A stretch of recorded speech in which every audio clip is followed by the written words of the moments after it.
Nós entendemos que a fé cristã promove a vida.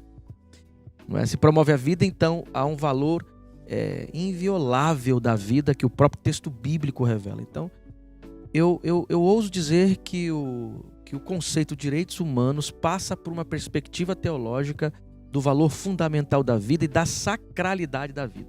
Tudo que envolve a vida, De né? tudo que envolve a vida. Então, claro, quando nós falamos de um momento histórico importante, foi o documento, né, a Declaração Universal dos Direitos Humanos.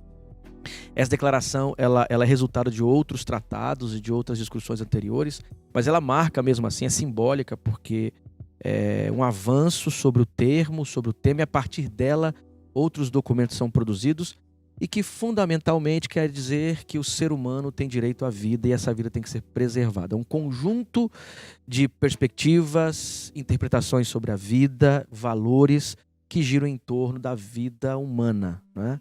Quer dizer, direitos humanos, então, não tem nada a ver, por exemplo, com o direito de alguns manos, como costumamos ouvir por aí. Direitos humanos não tem nada a ver com a para alguns humanos. Né? para alguns humanos, ou direitos humanos não tem nada a ver com defesa de crime, que é um equívoco.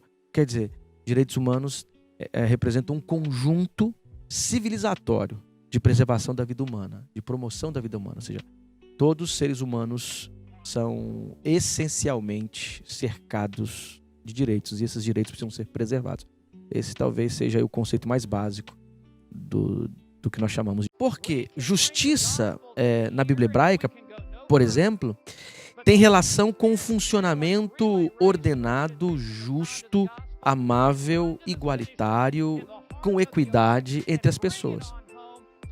Na Bíblia hebraica, você tem lá uma centena de textos em que Deus mostra-se declaradamente preocupado com 3 categorias, que são categorias importantíssimas em termos de fragilidade social. Não é? O órfão, a viúva e o estrangeiro. E quando você ouve falar da santidade de Deus, não é uma santidade que está no céu. A santidade de Deus se dá exatamente em cuidar destes grupos. A justiça de Deus não está em aplicar a lei, mas sim em libertar esses grupos.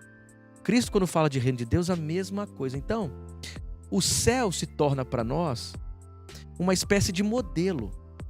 Quer dizer, eu olho para o projeto que o céu revela e desejo que este modelo se expanda, se realize aqui.